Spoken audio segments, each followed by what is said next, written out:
Want to make a podcast?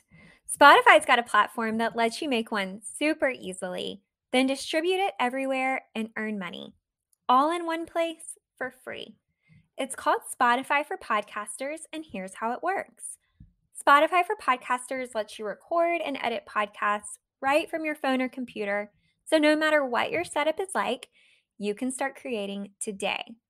Then you can distribute your podcast to Spotify and everywhere else podcasts are heard. Video podcasts are also available on Spotify. With Spotify for Podcasters, you can earn money in a variety of ways, including ads and podcast subscriptions. And best of all, it's totally free with no catch. Ever since we discovered Spotify for Podcasters, we have had so much fun trying out all of the features like Q&As and polls that let us be really creative and engage with our audience. I highly recommend you give it a try. Download the Spotify for Podcasters app or go to www.spotify.com/podcasters to get started. Today on episode 48 of Podcast Royal, Charles's former right-hand man, Michael Fawcett, is found to have worked to secure honors for a donor to the Princess Foundation. Meghan wins again against the Mail on Sunday. William goes on a reflective walk, and Kate wows in Ralph Lauren. Plus, we've got the ladies of Royally Obsessed, Roberta and Rachel, here to chat about their new book. Let's get into it.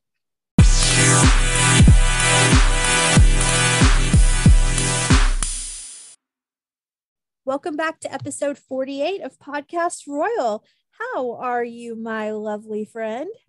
We're doing well again. How are you? I'm good. It is getting a little colder here in old Birmingham. It's winter is coming. And what are you into this week? I've got to know. Okay, so this week I am really into that photo of Prince William petting that cute baby goat. Did you see that this past week? No, when did he do that? When did he pet a goat? I was just pulling up the Cambridge Instagram account again to remind myself where he was. He was visiting, I guess, some youth charities around the UK. And they put this reel on Instagram of his visit, and the cutest little, it's probably not a baby, small, fluffy goat walks up and he bends down and pets it. And, you know, I love my animals, and It was really, really cute. So you should check it out. I'm totally into that. Love it. By the way, I want to shout you out because you did that orange thing, that orange garland that you talked about on the show a week or two ago. And it looks so good. And you've inspired me to do the same. Yeah. So listeners, if you want, I know I talked about it in another show, but I'll share some details. If you want to do a really low cost kind of DIY Christmas, I guess, craft decor. And I actually did see some video on the Royal Family Instagram account. They were showing around one of the palaces had the orange in their garland. But if you want to do it, go buy some oranges, slice them really thin, lay them out on a cookie sheet with some parchment paper, put them in the oven on 200 degrees and just check them. My oven took about 3 hours. It totally depends on your oven. It may take longer than that, but it turned out really good. It was a fun way to do some decor, and it made the house smell really good. So I bet it did. I'm glad I inspired you to do it. You did, and not much inspires me to craft. So if you've inspired me to craft, then you've really done the Lord's work, let me tell you. So, okay, as for what I'm into this week, I had the opportunity to view a screener of the forthcoming documentary Secrets of Diana's Last Royal Christmas 1991, and I loved it. So Christmas 1991 at Sandringham is a top of mind subject right now because Spencer is set there. This is the true look at what happened that Christmas. And by the way, this is not an ad, I want to clarify, but I highly recommend it. I asked when it would be available, and it comes out December 21st on Amazon.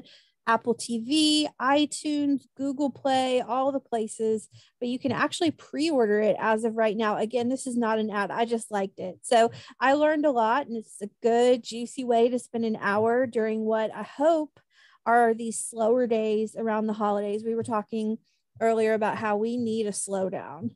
For sure. Yeah. That sounds like a really great thing to watch during the holiday season.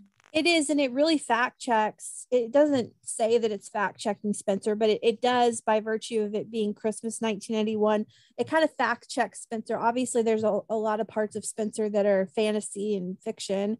It's inspired by a true story, but it's not completely factual and accurate. And this documentary is, and so it's actually a really good piece to pair with Spencer and fact check what happened that Christmas, because it was a monumental Christmas. So I highly recommend.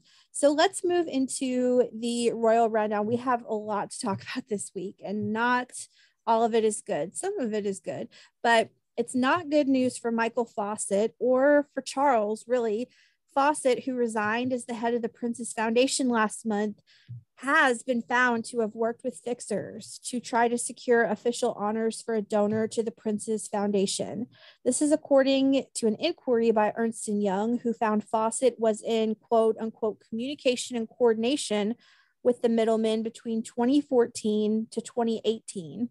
Apparently, the trustees at the foundation did not know of the communications, as the report states there was, quote, no evidence that employees or trustees of the Princess Foundation were aware of private dinners being sold or arranged in exchange for money. So a spokesperson for Clarence House said, quote, the Prince of Wales is grateful to independent auditors for reviewing procedures at the Princess Foundation, who are today announcing a series of findings.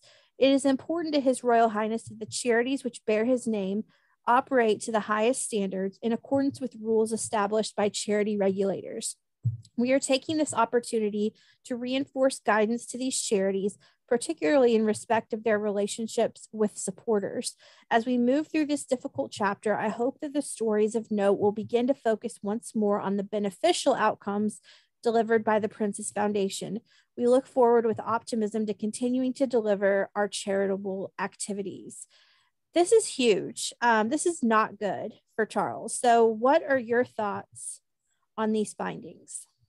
So I kind of want to break this down a little bit for our listeners. I don't know. I feel like these headlines and these articles sometimes have all this like fancy language around all of this stuff. And it's like, what are you really trying to say? You know? And so I kind of dug into it mostly, I think, for our American listeners who maybe aren't reading a lot of the British, news articles, and they're listening to our podcast to get some of that information. So here's kind of what I found digging into this. We keep hearing about official honors and like, what does that really mean? Basically, he was awarded a medal by Prince Charles after he donated, I think it was $2 million to Charles's charities. And he apparently, and I should say this is a Saudi businessman, I guess, that's kind of like, yeah, I was going to say, we should clarify who we're talking about. Yeah. So he's a Saudi businessman. I guess he's probably very wealthy. And he, I guess, was trying to allegedly, I guess, seeking British citizenship and wanted some recognition, some honorable award.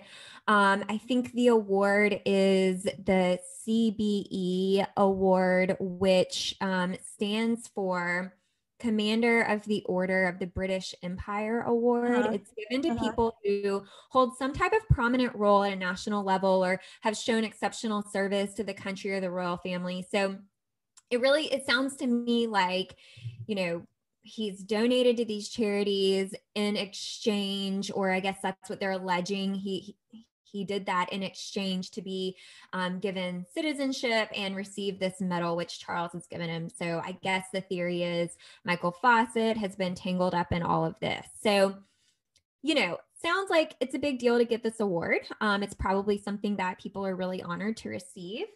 And wanted to kind of clear up that backstory in case our listeners were confused by some of the acronyms that have been thrown out in some of the news articles. I did a little extra research to kind of, improve my understanding around that as well. Yeah. But it No, sounds to me like Michael Fawcett has kind of fallen into the trap of, this whole money thing. And it's kind of like, politicians shouldn't accept elaborate gifts from lobbyists because it looks like bribery. Businesses kind of follow this sort of ethics rule too, where you're not supposed to receive gifts from vendors in exchange for doing business. And that's kind of what I think Michael Fawcett's been caught up in. So definitely not a good look. I think his donations were funding some restoration projects that they had going on. Apparently, the businessman has denied any wrongdoing.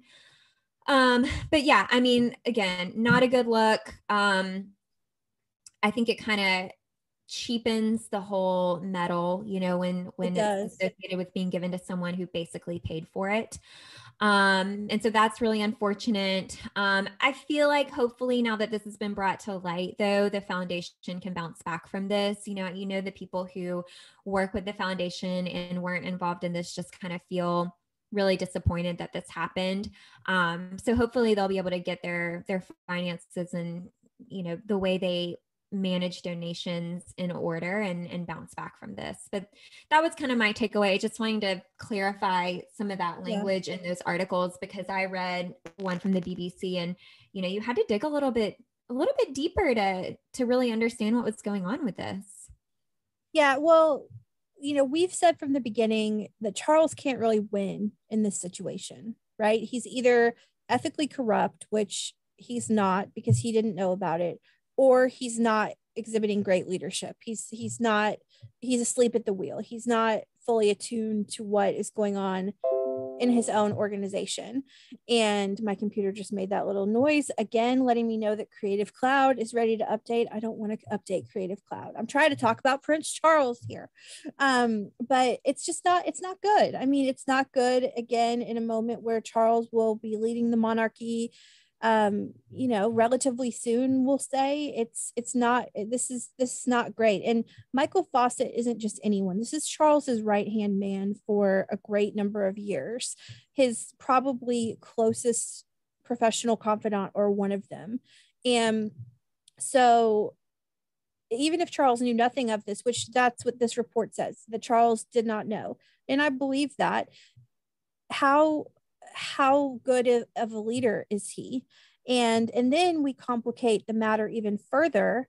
The Sunday Times issued a report that tried to link Harry to the scandal, writing that Sentabale, which is Harry's charity, had received donations in 2013 by the same Saudi businessman after a private meeting with the Duke of Sussex. Harry refuted this, saying, quote, "It is disappointing that the Sunday Times, knowing all the facts, has chosen to encourage speculation by being deliberately vague to try to create a falsified link between the Duke of Sussex and the CBE scandal, of which he had no knowledge or involvement." Do you have any additional thoughts on this accusation against Harry?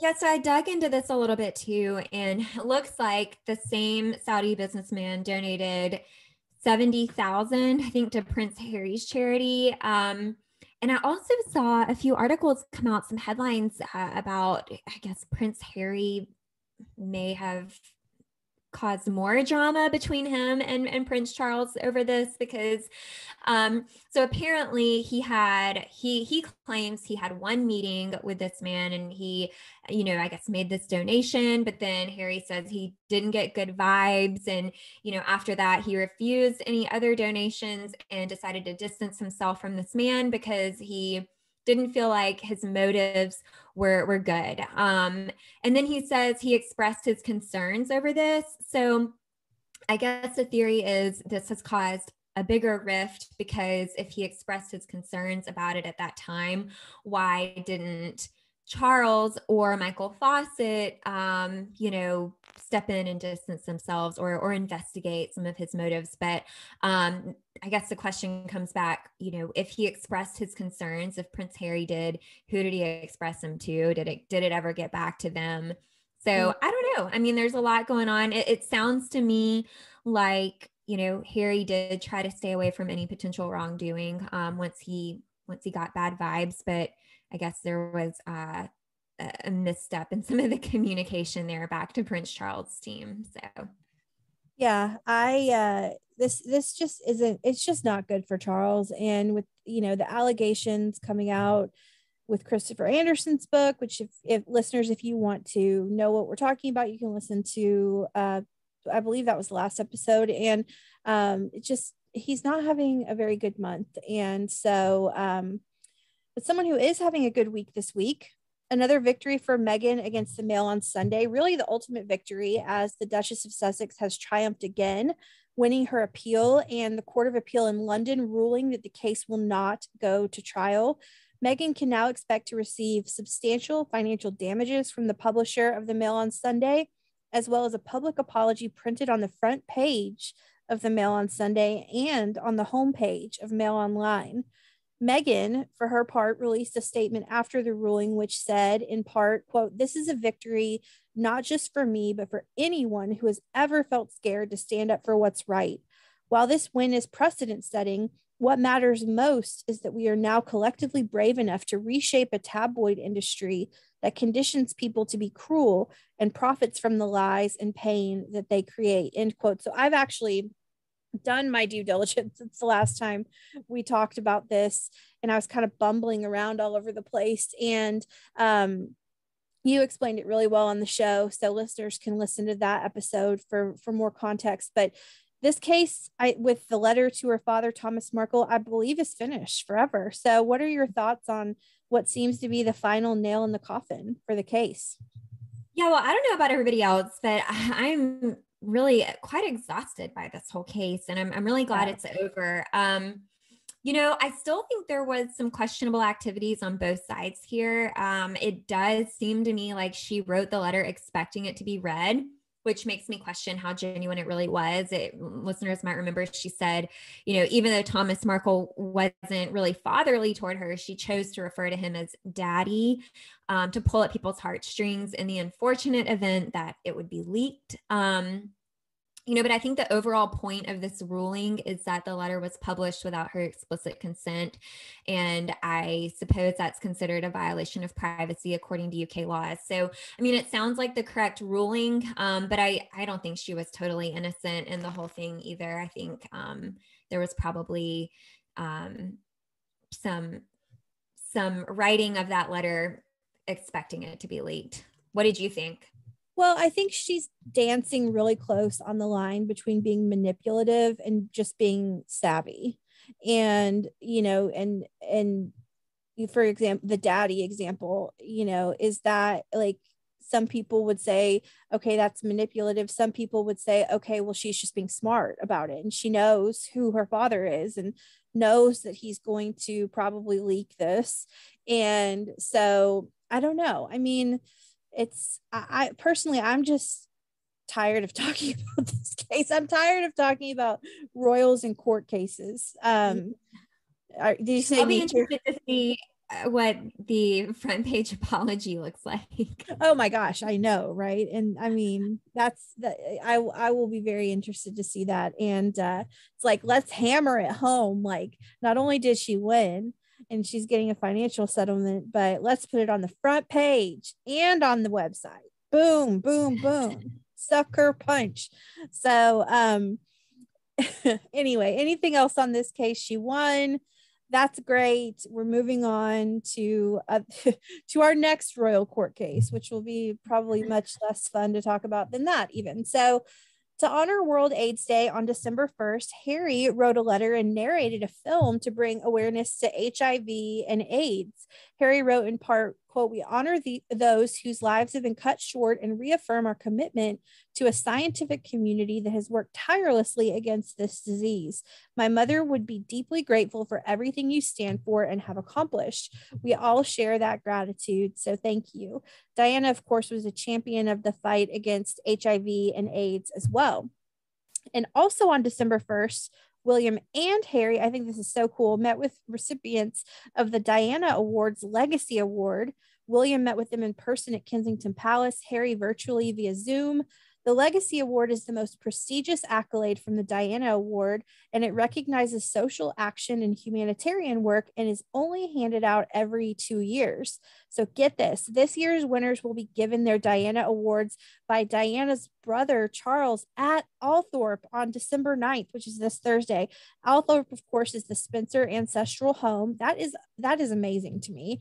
They also have access to a 2-year development program, which provides them with skill building and leadership, technology, community development, and social entrepreneurship. How cool is that?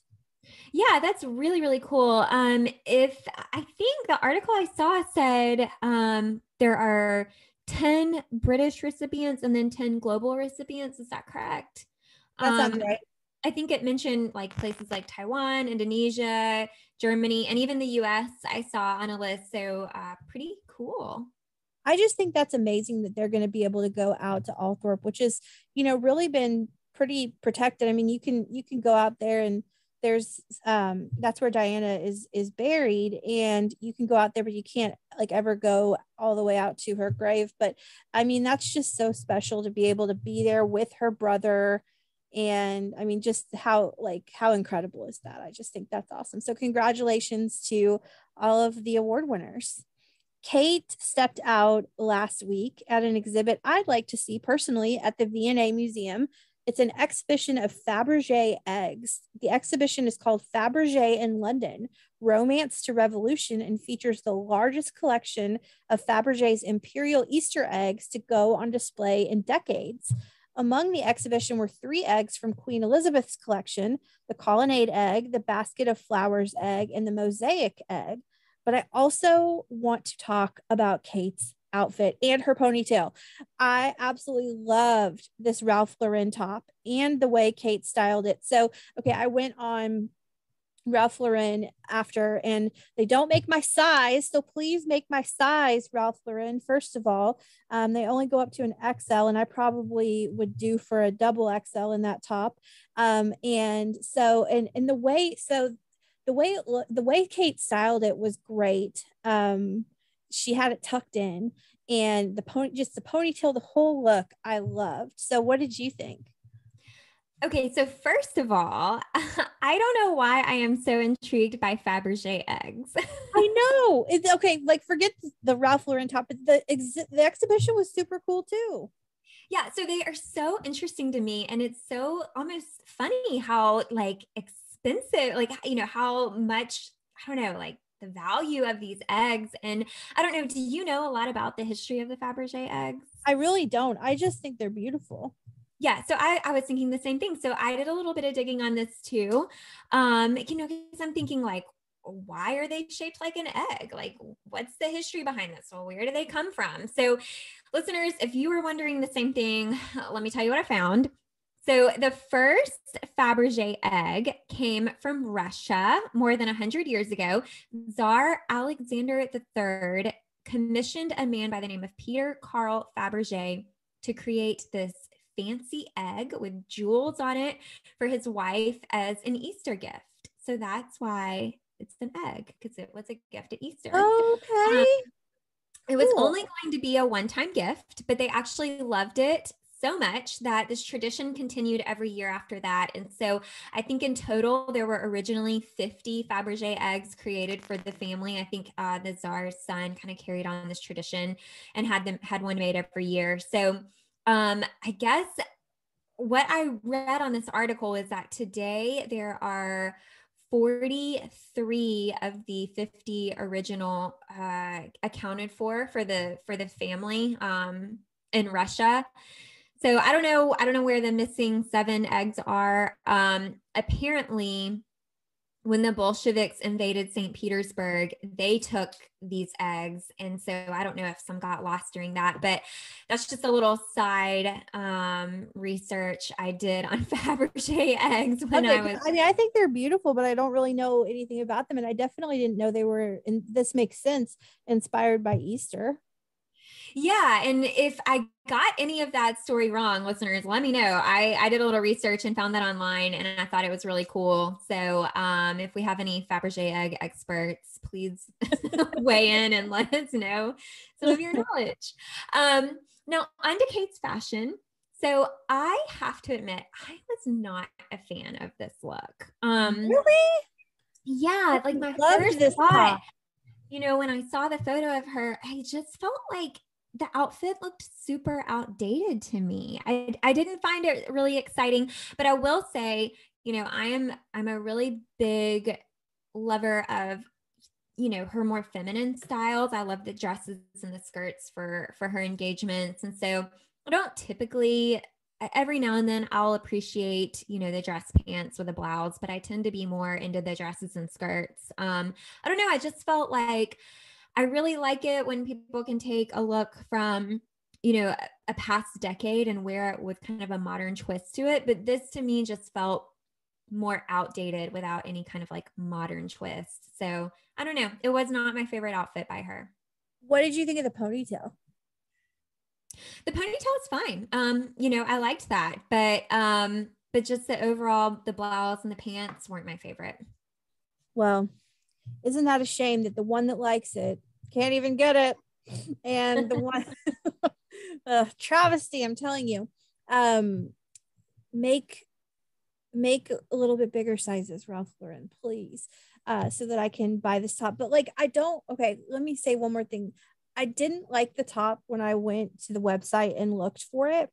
As much as I liked the way Kate styled it, I like the way she tucked it in. I like the pants. I just like the whole look. So anyway, we're grasping at straws over here now and going down rabbit holes.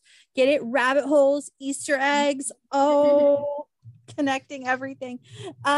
So William participated in a really cool series from Apple Fitness Plus, their Time to Walk series, where he encouraged folks to take time out and walk for their mental health over the holidays. Many leaders, by the way, are known to walk during meetings or alone, saying that's where they get their best inspiration, the Queen included. So each episode of Time to Walk includes lessons learned, memories, and other thought provoking topics recorded while walking in locations meaningful to them. William chose to walk on the Sandringham estate, going from Sandringham House past St. Mary Magdalene Church and ending at Anmer Hall, which is, of course, he and wife Kate's country home.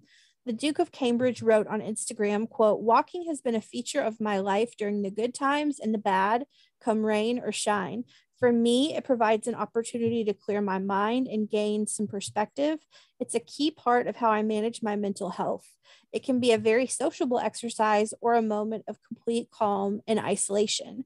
So I suggest we join with William and take a walk over the holidays, or maybe several, for our mental and physical health. What do you say? Yeah, I agree. I am not a runner at all. I've never been a runner, but I really love walking. And I think getting steps in is so important. It is great for your overall mental and physical health. And you don't have to run to be healthy. Simply moving and, walking every day, it's just a great way to stay active. And I agree with William. Just getting outside, it makes you feel inspired. And we all need a little more vitamin D from the sun anyway. So I think this is We great. really do. Well, and I was in a relationship most of this year and I gained quite a bit of happy weight, hence why I can't fit into the Ralph Lauren top right now. And so I'm beginning a health kick right now that really just is eating better, being more conscious about calories, and I really am trying to take a little walk every day at the office. It wakes me up, it perks me up, and it also makes me like, it just makes me feel good mentally and physically. So I'm not a runner either. I did like 1 5K and that was probably honestly enough for me, but walking is a great way to clear my mind. And so I'm going to be doing a lot of walking this holiday season and beyond. So speaking of mental health, Harry has released a progress report of his work as chief impact officer for Better Up. He co-wrote a blog with BetterUp co-founders Alexi Robichaud and Eduardo Medina, in which he laid out his goals as CIO, writing, quote, social impact is not some buzzword, secondary goal, or silo at the edges of our business. It's intrinsic to the work we do here at BetterUp. Our success as an organization is deeply dependent on the positive social change we can make in this world, end quote. So, true to his mission to continually support members of the military, Harry said that both active duty members of the military and veterans are among the core groups BetterUp seeks to help and employ as BetterUp grows in size. He wrote, quote, now more than ever, we need to not only better support our military community, but also learn from them about what it means to prepare for the unknown, take care of one another, and build deep connections with people from backgrounds that are different from our own. Our commitment to this group goes well beyond purely financial means. BetterUp is committed to expanding recruitment in the veteran community so these individuals can become the future of our company, as well as creating new programs so veterans in our workforce can fully contribute their wealth and diversity of skills and experiences.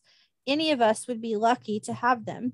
He also mentioned a partnership with the Queen's Commonwealth Trust, where 1,000 young leaders across the Commonwealth gain tools for resilience and mental fitness that will be with them for life and will help to accelerate their impact on the world. Now, Robichaud and Medina had earlier shared that BetterUp provided these young leaders around the world free access to the app so that they are better prepared for the pressures of becoming an entrepreneur and so that their creative ideas can become reality. Harry continued that BetterUp's ambition is nothing short of improving the human condition. We envision a world where everyone has access to the support and care they need to thrive personally and professionally. So, I'm just exhausted reading that. That's a lot that he's got going on with BetterUp. So I'm actually glad to see a snapshot of the work he's doing there. What did you think? Yeah, so I think, we've talked about him having this role in the past on the podcast, and I don't know if we've really talked about what BetterUp is. I'm just really full of research today, Rachel. I love it. I can't get enough. Love it.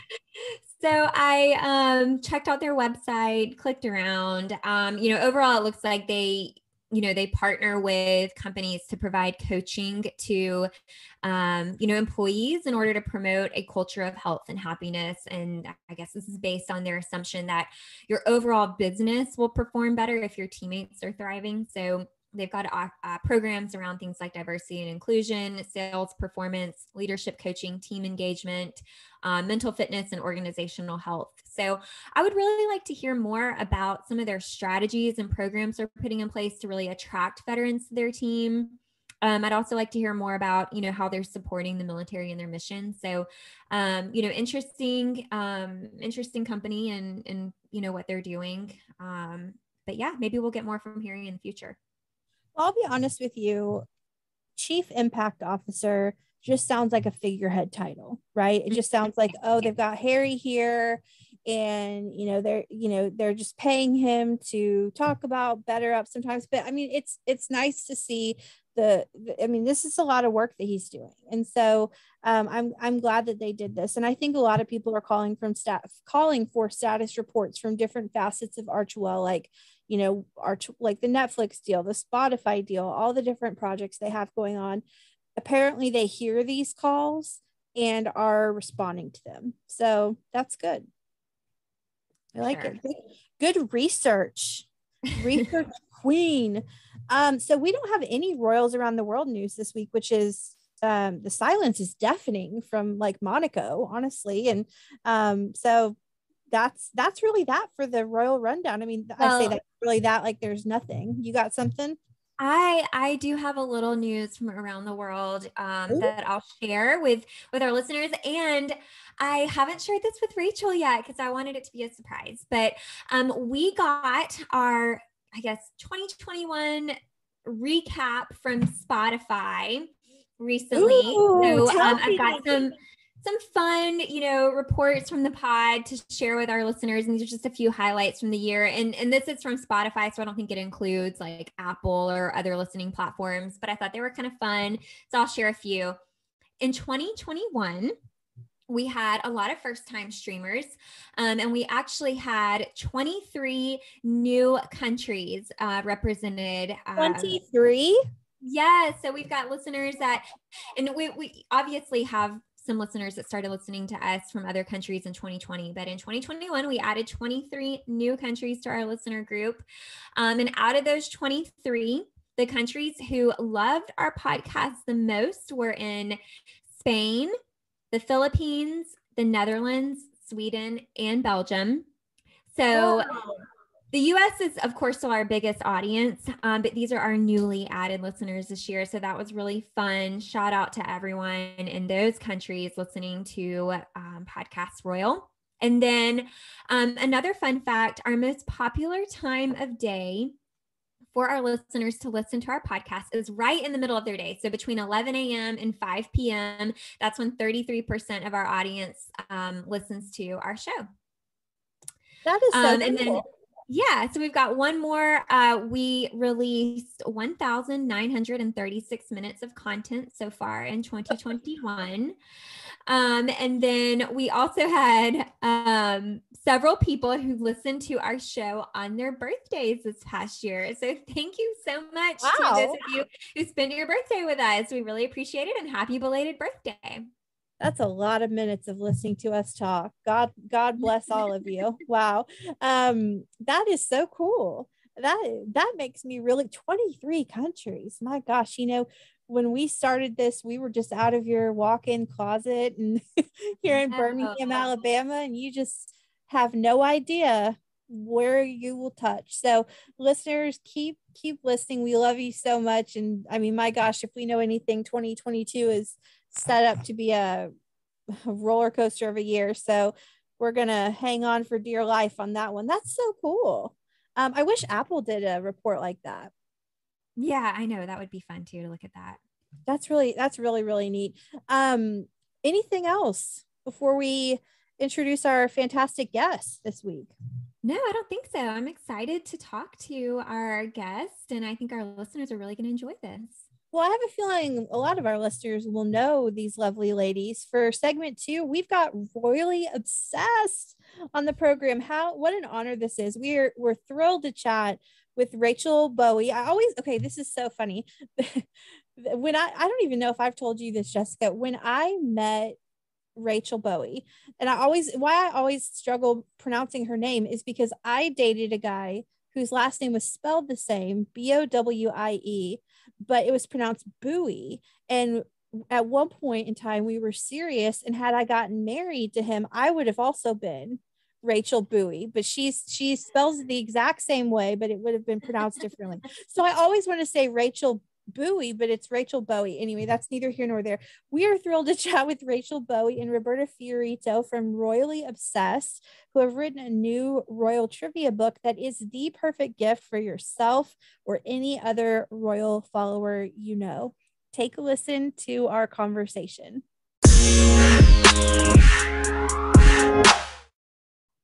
If you're a fan of royal podcasts, which we, of course, assume you are, if you're listening to Podcast Royal, then you surely know the OGs of royal podcasting, Rachel Bowie and Roberta Fiorito. Did I say that right, Roberta? Yes, that's perfect. Perfect. Beautiful name. The one, the only Royally Obsessed co-host. We both love the show, and it's an honor to have you both here today. I have to say, I've worked with you both personally on pieces I've written for various magazines, and you both are just as lovely off air as you are on air. So Rachel and Roberta, seriously, I mean that very sincerely. So Rachel and Roberta have written the perfect holiday gift for any royal fan in your life, or for yourselves, listeners, a new book called Royal Trivia, Your Guide to the Modern British Royal Family, which comes out December 21st and is available now on pre-order. This, I think, is the dynamic royal foursome right here, if I do say so myself. American girls represent. Welcome to the show, ladies. I love it. Well, thank you so much for having us on, guys. This is so much fun. Yeah, it's such a treat. And we love following your podcast and your writing too. Yeah. Oh, thank you. That means so much to us. We're sister podcasts, and it's so great to have you on. Yes, absolutely. We have been looking forward to this. So we'll go ahead and get started. We have a few questions for you guys. First, I would really love to hear your royal origin stories for our listeners who may not have heard it on Royally Obsessed. Can you tell us how each of you became royal lovers? Yeah, I mean, I can jump right in. So I actually, I think my obsession with the royals really started at a young age. So I lived in Scotland when I was 7 years old for a year. My parents took sabbatical and moved over there. And so I got to experience kind of the castles and palaces and lochs and glens over there, first person, which was such a treat at that age too, knowing like fairy tales and stuff. So I was really hooked in at that point. But I think honestly, the trajectory of Meghan Markle was what sealed the deal for me. I mean, I was covering the royals at that time and for Pure Wow and the news section of Pure Wow. And so I was just so drawn into an American marrying into the royal family and the fairy tale, and then the dissolution of that fairy tale that kind of occurred afterward. So that's my story. What about you, Rachel? Yeah, for me, I feel like it was very early age. I think I just always was so interested in Princess Diana. I actually was home recently and I realized what a treasure trove of books I have about her, but a lot of them were purchased before she passed away. I think I was following her from such a young age. My mom, I dedicate this book to my mom, partially. And, she gave me a set of Princess Diana paper dolls, which, fun fact, are on the Warm and Wonderful website now. If you guys want to set them, take a peek at what those paper dolls look like, they are $350. Wow. Which is kind of funny because my version, which I still have, are hacked to shreds because I did legit cut them out and use them as paper dolls. But really, as they were meant to be used. Yes, as they were meant to be used. But I really just was always, following her, going to see her dresses, that kind of a thing. But then, when she passed away in 1997, I feel like my interest only grew, especially, I was always interested in Prince William and Prince Harry. And it was just a very pivotal moment, to be honest, in my life when she passed away. I was pretty young. And I think it was the first time I really experienced that kind of death of a public figure. And it was kind of life-changing, I think, for everyone that's a royal fan. Yeah, well, you felt like you knew her. I mean, I felt the same way. I was 10, nearly 11, and it felt like I lost a friend. And I'm sure you felt that way as well. Yeah, I think it was just, we knew, she was so much a part of the public sphere. And then I think just to be able to, I always wanted to work in magazines, and print was my original passion. And then, I found my way into the web world, and Roberta and I started at Pure Wow within a few, I want to say like a month of weeks, each other. I think weeks. Yeah. Yeah. Weeks. And we sat across from each other. And if a little birdie had told me then like that this would be the future of our lives, like, I just think I'm very grateful to get to work with her on this podcast and throughout, and on this book. How cool. We know the power of a co-host too. I could never do this without Jessica. So I know how much the two of you mean to each other. So I told you offline, I'll say it again. The book is so good, ladies. It's one of those ideas I wish I would have thought of. It definitely fills a gap in the very saturated royal book market. It's so good and so unique. So how did you come up with the setup for the book, an idea to write a royal trivia book? Well, so we were actually approached by Ulysses Press, the publisher. They knew that it was going to be a big royal year with Spencer. The Crown was, isn't back this year, but there was a lot of buzz around the Crown. And they got in touch with us to see if it was something we might be interested in. They were aware of us through Royally Obsessed. But then we really had the full control, full reins of the project. And it was, it was fun brainstorming with Roberta how we wanted to tell this story, because there's obviously, only a certain number of pages in the book and a lot of territory to cover. And I think it was fun to settle on the idea of looking at sort of the major headlines, using the Crown as a bit of a cheat sheet of what people were always buzzing about in these royal family members' history, but then really digging in a little bit deeper and unpacking the context behind all of that. Roberta, I don't know what you would add to that. Yeah, I mean, and as you two both know as well, like there is such a trove of royal biographies out there. And so trivia felt like a unique way to approach the royals that was both digestible and bite-sized, but also, as you've seen, we give a lot of context with our answers, and they're a bit longer than you would expect trivia answers to be, which we really wanted to do because we feel it's so important to kind of give a big picture story when answering each question. And so I think that was a kind of unique way to approach it for us.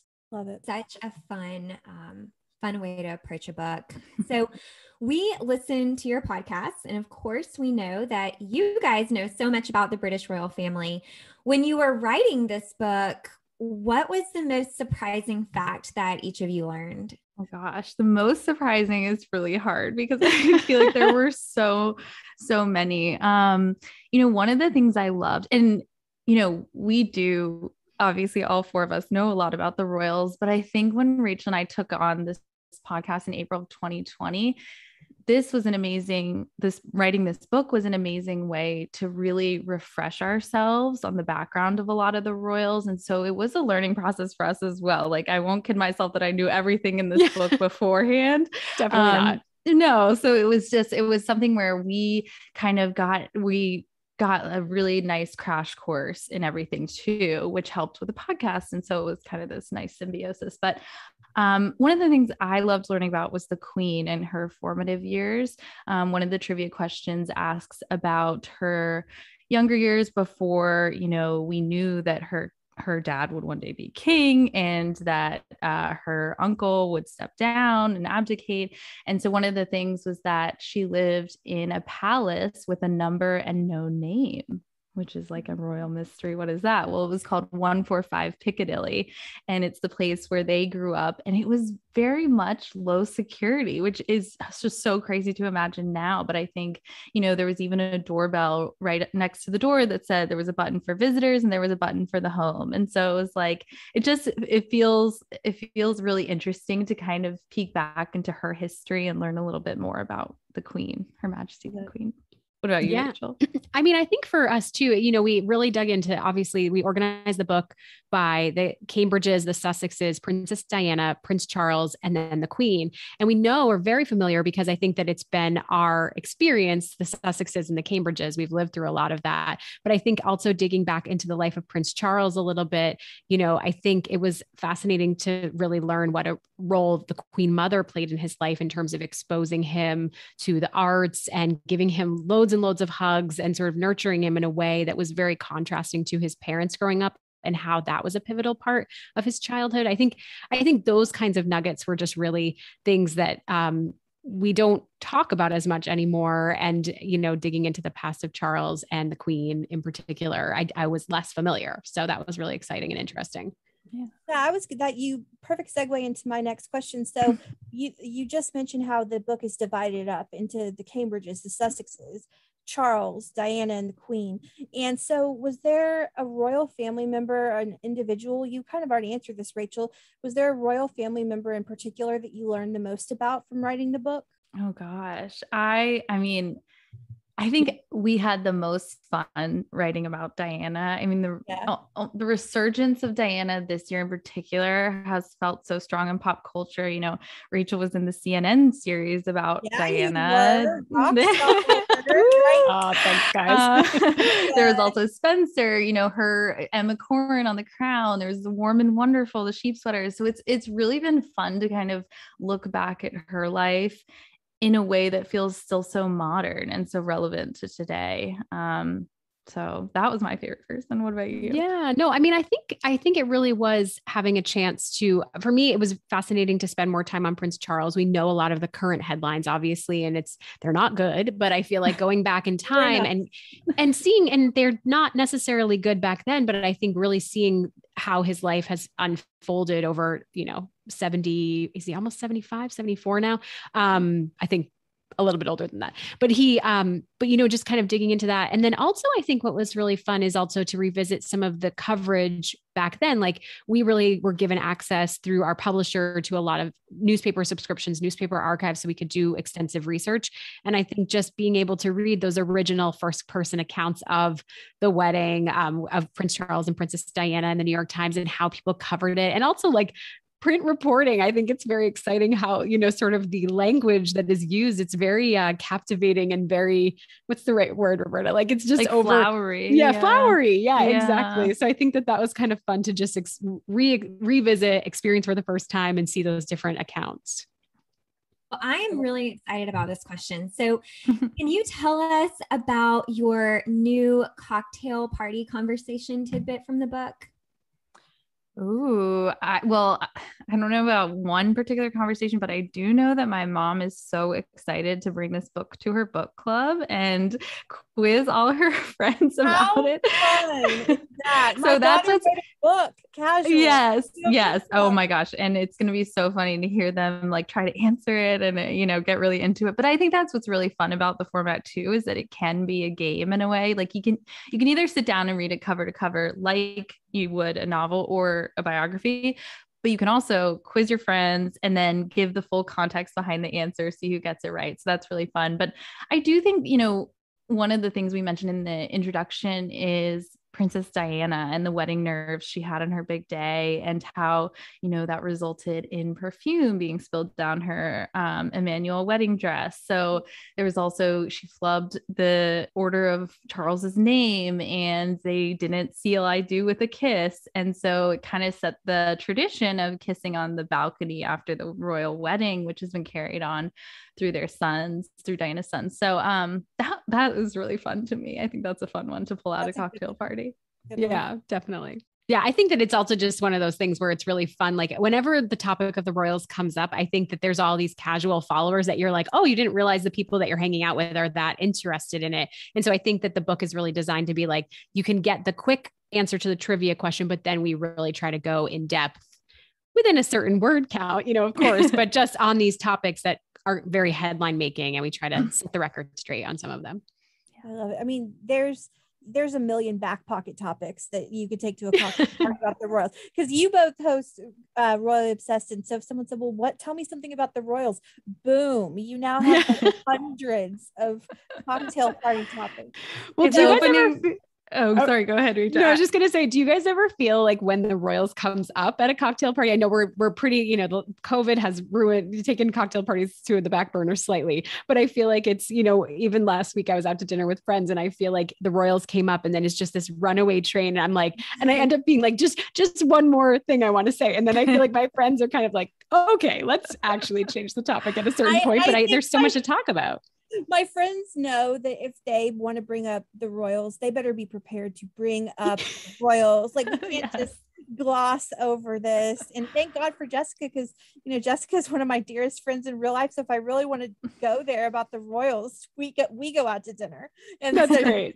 She gets me. She gets it's always funny when you're in a group of people and the royals comes up, but it's like in the context of they don't really know much about them and they're trying to remember someone's name, and you're just sitting there thinking like, I know so much about this. You're on the edge of your seat. That box. Yeah. No, it is like, it's like opening a can of worms. Yeah, it totally is. It's like this whole spiraling thing, but that's what makes it so fun, I think, too, because especially and we really tried to like walk that fine line with this book. Like if you're just a casual watcher and you don't know like exactly the date of whatever like big major royal wedding, or you do know every little detail about them, you can still find pleasure, I guess that's the word, and feel validated by your knowledge. You can feel I got it right. I learned so much from this book. I mean, there's always the royals are so multi-layered and multifaceted. You can be a royal commentator like I am and still not know everything. And this book was like, I learned a lot in this book. Good. That's so wonderful for us to hear. Great read. So we are getting ready to wrap up 2021 unbelievably. So you both know just as well as we do, as you cover the British royal family week to week as well, that it has been a wild year for our friends, the Windsors. So what has been the most interesting royal moment of 2021 in your opinion? Oh gosh, I'm going to jump right in. To choose from. Yeah. There are a lot to choose from. There are a lot. I think, what's so wild to me is that Oprah was this year. So the Oprah interview, I mean, that was so explosive and so groundbreaking, and a chance for Meghan and Harry to really tell their side of the story. And I recognize too that it's their side of the story. And I mean, it's totally valid for them to share it. But I think that was just like, I mean, the world watched that. So that was the biggest moment of this year for me. What about you? Gosh, I am really like scanning my brain right now. And like weirdly, the one that jumps out that is the polar opposite of Oprah and really on a little bit more superficial is Kate in the James Bond premiere in that gold dress, the Jenny Packham. I feel like that was also just like a glittering moment of 2021 for me. And just, I think that on a lot of levels, just the return of a royal red carpet, because we have been denied that for so long. That was just really exciting. Followed up by the green carpet with Earthshot. There were so many things that happened this year that were, momentous, but those are not on the same scale. Oprah and very different. Those are very different things. The highs and the lows, or what happened. Yes, exactly. And the Cambridge's 10-year anniversary was this year, and we got that very influencery video of them that was incredible, and all those pictures. So gosh, see, we can't narrow it down to save our lives. There's so many moments. It's a big year. Yeah. Well, going off of that, we have to know this. What are you guys most excited for with the Royals in 2022? Oh, I think I'm very curious about Earthshot being held in the US, the follow-up to, I think that's, we don't have much information about that. But speaking of Earthshot, I think that the fact that it will take place here is a very, something to look forward to. I have a lot of questions about where it will be held, and I think that that's something that's on my radar for 2021. No doubt. This is probably a little cliche, but I think the Platinum Jubilee. Yeah. Why didn't I say the Platinum Jubilee? Incredible. I mean, no, I think that Earthshot is going to be really, really interesting if it is held in the US. But yeah, Platinum Jubilee. I mean, Rachel and I are really trying to get over there at some point, barring COVID, hopefully, to London next year. So, I mean, that would be amazing to go sometime near then. The schedule sounds incredible. And it's such a monumental occasion for the Queen. And so I think that that'll be a really exciting year for royal watchers. And can I just say they have so many amazing exhibitions coming next summer. Like all of her, like her coronation gown and her Jubilee outfits from years past. And we're all forgetting to mention Harry's book is coming out next year. Yes. Gosh. Yeah. Huge year. Yeah. There's a lot of amazing royal books coming out. There's Harry's book, but there's Eloise Moran's book from Lady Di. Revenge Looks, Tina Brown, Bethan Holt has another book coming about the Queen. There's just a lot of royal reading to look forward to as well. I didn't know Prince Harry topping the list. Yeah. I didn't know Bethan had another book coming out. I loved her book about Kate from what was that, last year, or all my years get confused these days. But I know it was the end of last year, but yeah, this one will be focused on the Queen, I believe. Is that right, Rachel? Yes. Yeah. So love it. Okay, so I want to play a game. I'm in the royal trivia spirit because I'm nervous. For obvious reasons. Okay, so since it is almost Christmas and the royals have such firmly rooted Christmas traditions, I thought we could play some royal trivia about royal Christmas at Sandringham. What do you say? Let's do it. And by the way, I'm the only one with the answers here. Jessica has not seen these. So is Jessica going to play too? I hope Jessica plays. Yeah, playing. Absolutely. Woohoo! I sort of wish I was like more festive. Like I had a cup of hot cocoa and like some Christmas music on. This is so I fun. just want to say that you have the books. So you have copies of Royal Trivia arranged so adorably behind you. I have to point that out because our listeners will never see this, but it's so cute the way you have the books displayed. Please put that on Instagram or something. We'll take a picture after this. We'll take a little screenshot after. Perfect. Wait, Rachel, tell us the rules. What are the rules of this game? How do we play? I should have probably thought that out a little bit more, I guess. No, it's okay. I'm putting you on the spot. When you know it, say it. And then okay, perfect. That's all I need. I will let everyone lock in with an answer, and then I will tell you the correct answer. How about that? That it's like good. Who Wants to Be a Millionaire? Lock in. I am not the royal trivia expert. That's the two of you. So here we go. Number one. We all know that Christmas is generally spent at Sandringham, save for 2020 and probably 2021 too. If I'm honest, we don't know just yet. But Sandringham isn't always where Christmas was spent. Starting in the 1960s, Christmas was typically spent somewhere else. But in 1988, this place was being rewired, so the location was switched to Sandringham. Where was Christmas celebrated prior to 1988? Windsor? That is correct. Ding, ding, ding. I didn't give everybody else a chance to weigh in. Actually, I just thought of this. Now it's come full circle because now it's back at Windsor. So, but yeah. prior to, so from 88 to 2019, Christmas was at Sandringham, but prior to 88, it was at Windsor, and now it's come full circle. We don't know where Christmas will be this year, but I'm betting it's probably going to be at Windsor. We'll see what happens. I thought there was some reports that sounded like Sandringham. I think That's the Queen was bad. getting ready to prep like that. She went for that visit. I mean, who knows if those were just For that rumors, Who but I knows? agree. I've heard Sandringham. Yeah. Yeah, so it'll love be it. interesting. Back to to see. tradition. I love it. Okay, number 2. Prior to their brotherly rift, what sport did William and Harry play at Sandringham on Christmas Eve afternoon? Ooh, oh my God, I almost knocked over my mic getting so The excited about my enthusiasm. hand. Pheasant shooting. Okay, anybody else have a guess? To lock Oh, in? is that wrong? Football? Correct. Not soccer, but American football. Oh, no, not American football. Oh, soccer. That's what I meant. That's obviously what you meant. Yes. I was thinking of a video of a clip from that interview with Jonathan Dimbleby that had Harry playing. I thought it was American football. That's what sprung to mind, but it is soccer is what I actually meant. It is soccer or football to our Football. British friends. So football or soccer. So bonus addition to the question. I'm not asking you, I'm just telling you. William's team wore Aston Villa socks, which is of course his favorite team, and Harry's team wore Arsenal socks. Oh, for the simpler days of Christmas Eve. Right? Oh, wait, am I thinking of Boxing Day? I think I'm thinking You're of thinking the of Boxing Boxing Day Day. shoot. Boxing Yeah. Day. Yes. Best thing happens on Boxing Day. This is Christmas Eve. Okay, sorry. I'm here now. You have a point for that. I'm not really keeping score, but Half a point. Definitely half a point. Hard earned. half a point situation. Okay, number 3. The family hilariously gives each other gag gifts when they open presents on Christmas Eve. What game do they play on Christmas Eve as a family? Is it Ibble Dibble? What is that? From the crowd. I don't know. I mean, I want them to play that. That was That's what intense. they with play. Oh, wait, I bet Margaret it's Thatcher. I bet it's, do you know, Rachel? No. I bet it's a, oh my God, why can't I think of the word? Like a card game. It's some kind of card game, right? No, it's not a card game. It's not Monopoly, because we know that they've banned that. So I'll take that off. It's not a board game and it's not a card game. Does that? Oh, wait, the one where you, like, this is so bad that I'm blanking on, like, the one where you throw dice. No. Backgammon. What is the answer? We need to know.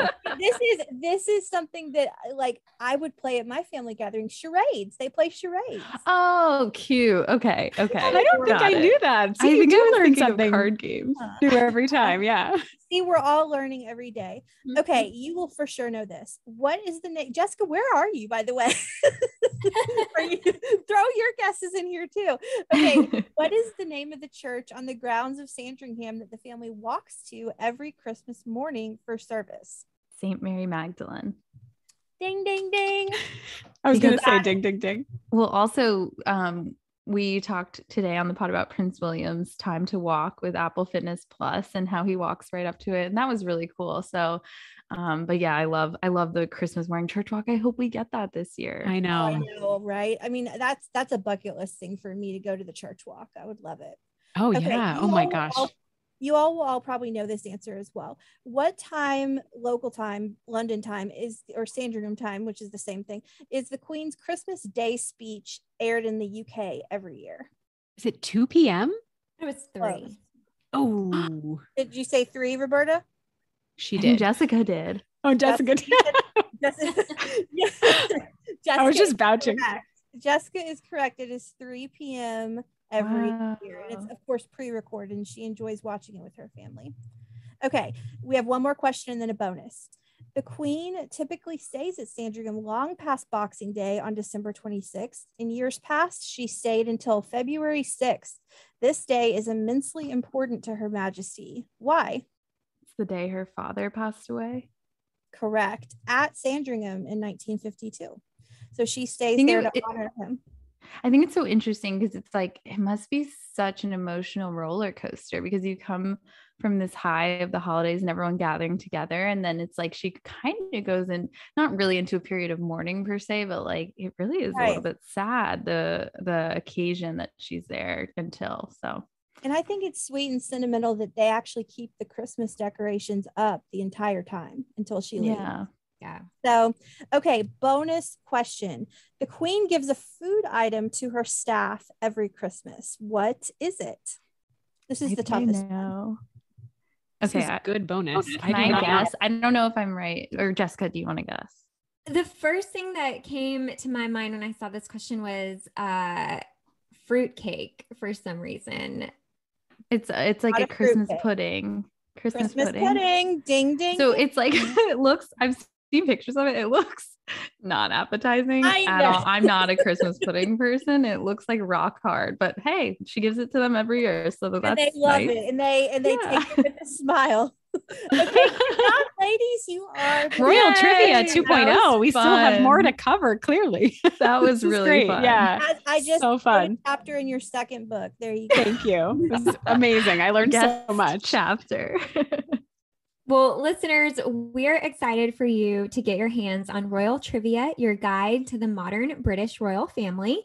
And if you pre-order now, I bet you'll get it in time for Christmas and you can spend the holiday quizzing your family and your friends about all things royal. So, Rachel and Roberta, thank you so much for being here today. This was really, really fun. Thank you, ladies. You guys. Thank you for having us. And you'll definitely get it. Sorry, I just want to say you will get it. I mean, I shouldn't say definitely. There are no definitelys at this. Not during COVID, time, right? Not during the holidays, not during COVID, but they say that December 21st, the day that it launches officially, it will arrive in your mailbox. Yes, that's what we've heard. We've heard confirmations of that. So yes. So that's something to look forward to. Pre-order it now, listeners, as you listen to this, and enjoy the holidays with your family and friends playing Royal Trivia like we just did. Because let me tell you, that was pretty fun. That was really fun. This was so lovely. Thank you, ladies. Thank you so much for being here. They are so lovely. I enjoyed that so much. I did too. You know, it was really fun to have other podcasters on the show with us. It's always fun when we get to do that. And I wanted to tell them, I forgot to mention it, but I had planned to bring some kind of fun cocktail to our chat with them because I know they do that on Royally Obsessed. Right. And then I had such a crazy day today. My cocktail ended up just being some water. So well, that would have been a great idea. And Jessica, I still can't get the doggone cage off my champagne bottle. And so I have this champagne bottle sitting in my dining room and I can't get the cage off of it. And we need to remedy this, but that would, we should have toasted with some royal refreshments like they do. But I mean, we love their show. We don't have to tell you listeners probably that they have a great show. And to hear that they listen to our show and love our show it's just, I mean, that's amazing. So that was a great conversation, ladies. Thank you for coming on. And the book is great. So everybody grab a copy. Well, what a good week. Definitely. Yeah, it's been great. It's been a great episode and just really excited to have this episode out here for everyone. Yeah. And we have 2 more episodes left in the year. We have next week. And then we have I'm getting really excited for, first of all, it's episode 50 in 2 weeks. So that's a milestone in and of itself. It's also our last episode of the year. And we are going to do what we did last year. And we're each going to bring our top 10 favorite royal moments of the year. So stay tuned. As ever, don't forget to follow us on Instagram at Podcast Royal. Email us at hellopodcastroyal@gmail.com. We really do love getting your DMs and emails. And don't forget to follow, rate, and review our podcast. Thank you so much, all 23 countries and counting of you, for tuning into episode 48 of Podcast Royal. Have a great week. Bye. Bye.